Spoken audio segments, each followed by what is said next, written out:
తదుపరి కార్యక్రమంలో భాగంగా జానపద కళారూపమైనటువంటి ఒక బుర్రకథ విజన్ 2047 పై ఒక వినూత్న బుర్రకథని మీ ముందు ప్రదర్శిస్తున్నారు ఎడవల్లి శ్రీదేవి బృందం.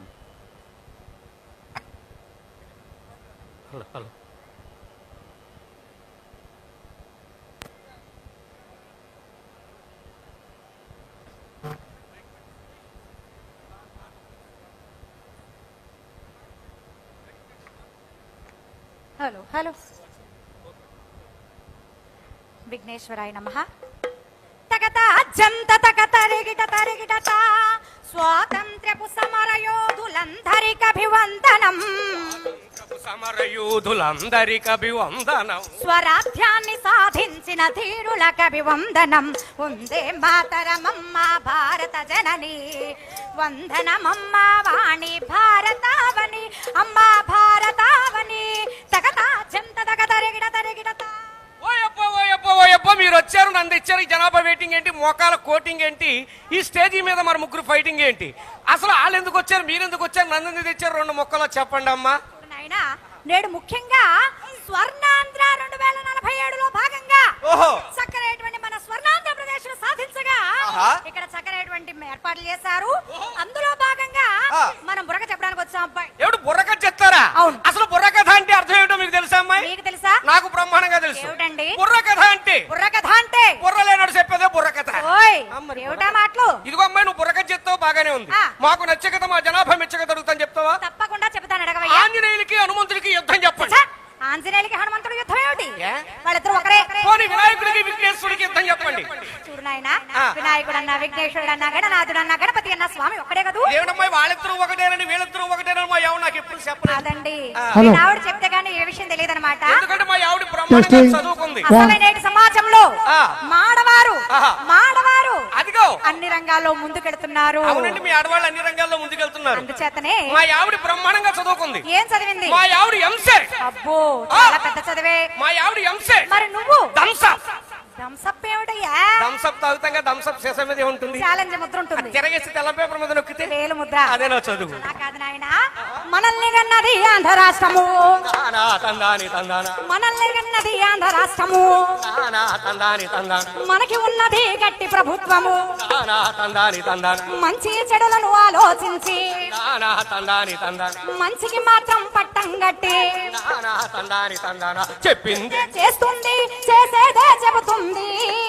ఆలోచన ఏ వరంగా ఆచరణ బలంగాను, ఆచరణ బలంగాను, ఆచరణ బలంగాను. తరిగిట జంతరిత. ఎప్పుడో నువ్వు 2047లో మరి యొక్క స్వర్ణాంధ్ర ప్రదేశ్ అంటున్నావు, బాగానే ఉంది. ఇప్పుడేదో ఈ రోజు తిన్నాం పడుకున్నాం ఆనందంగా ఉన్నామంటే సరిపోదేటమ్మాయి? అలా కాదు నాయన, చూడండి ముఖ్యంగా మీరు 2047 ఎప్పుడో వస్తుంది కదా అని ఆలోచిస్తున్నారు. అవును. అయితే నేను ఒక చిన్న క్వశ్చన్ వేస్తాను, సమాధానం చెప్తావా? అడగమ్మా, చెప్పేస్తాను. నువ్వు ఎప్పుడైనా మామిడి పండు తిన్నావా? అయ్యి బాబాయ్, బ్రహ్మాండంగా తిన్నాను మామిడి పండు. మా ఇంటి వెనకాలే ఉంది చెట్టు. అబ్బో పళ్ళు ఎలా ఉన్నాయేమిటి? అయ్యి బాబాయ్, చాలా తీయగా ఉన్నాయి. చెట్టు ఉంది మా ఇంటి వెనకాల మామిడి పండు. ఆ మామిడి చెట్టు నువ్వే వేసావా? నేనేటువంటి ఎప్పుడు మా తాత వేసాడు. మీ తాత వేసాడా? మా తాత వేసాడు. ఎందుకు వేసాడు? ఎందుకు వేసాడేంటి? చక్కని పళ్ళు తింటారు, నా పుట్టేటటువంటి నా కొడుకులు కూడా తింటారని ఎప్పుడో మా తాత వేసాడు కదా. అవును. ఆనాడు మీ తాతగారు ముందు చూపుతో మామిడి చెట్టు వేశారు కాబట్టి ఈనాడు ఆ ఫలాలను భుజిస్తున్నావు. అదే విధంగా ఈనాడు మన రాష్ట్ర ముఖ్యమంత్రి గారు చీకటిని తెడుతూ కూర్చోడు, చిరు దీపాలను వెలిగిస్తాడు, చీటికి మంటికి చింతనందడు, చెప్పుడు మాటలు చెవులు పెట్టాడు, చెప్పుడు మాటలు చెవిన పెట్టాడు, అనుకున్నది సాధిస్తాడే, అందరిని మెప్పిస్తాడు. బడారంటే భైతమ్ముడా మేడు బడారు ఐదాదానా. మన చంద్రబాబు నాయుడు గారు చీకటిని తిరుగుతూ కూర్చోడు, చిరు దీపాలను వెలిగిస్తాడు, సోమర సొంటలు కావద్దంట, బానిస బతుకులు బ్రతకద్దంటాడు, బ్రతకద్దంటాడు, అనుకున్నది సాధిస్తారే, స్వంతాన్ని సృష్టించారా. బడారంటే భైతమ్ముడా మేడు బడారు ఐదాదానా.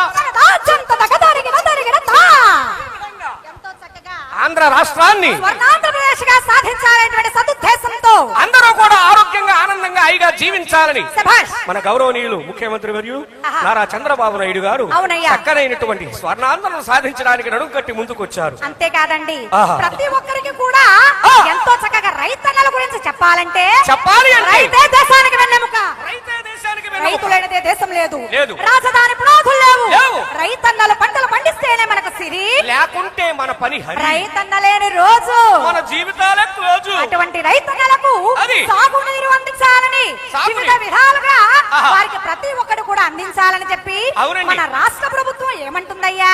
ఏమంటుందమ్మా? రైతన్నా ఒక చిన్న మాట వినవన్నా, రైతు సేవే మన ముఖ్యమంత్రి చేయమన్నది మరి వద్దన్నా. రైతన్నా ఒక చిన్న మాట వినుమన్నా, ఒక చిన్న మాట వినవన్నా. అందరికి వందనం. జై హింద్.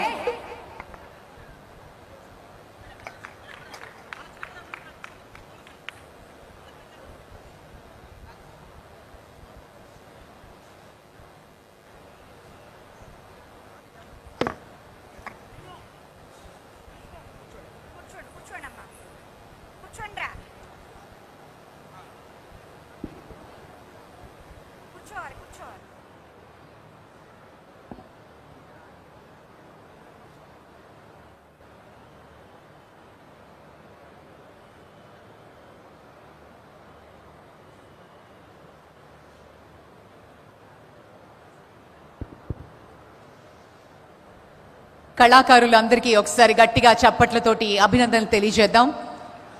మన ఆంధ్ర రాష్ట్రానికి సొంతమైనటువంటి కళలు, మన సాంప్రదాయాలు మనకి పెట్టింది పేరు.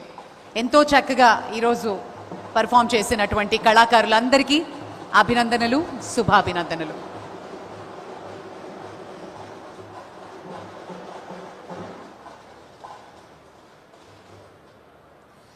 గౌరవనీయులు ఆనరబుల్ మినిస్టర్ శ్రీ నారా లోకేష్ గారు విచ్చేశారు ఈ ప్రాంగణంలోకి.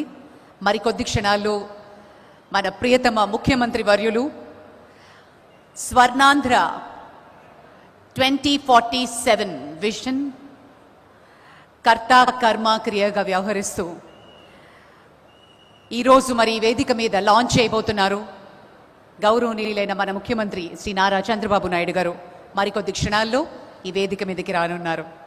విచ్చేసిన అశేషమైన ప్రజానీకాన్ని అందరికీ సాదరంగా స్వాగతం పలుకుతున్నాం. ఈరోజు నిజంగా ఎప్పుడెప్పుడా అవుతుంది అని ఎదురు చూసిన క్షణం.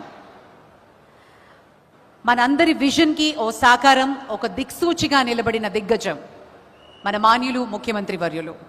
స్వర్ణాంధ్ర at 2047 సంపన్నమైన, ఆరోగ్యవంతమైన, సంతోషకరమైన ఆంధ్రప్రదేశ్ని చూడాలి అనే ఒక గొప్ప విజన్ మన ముఖ్యమంత్రి గారిది.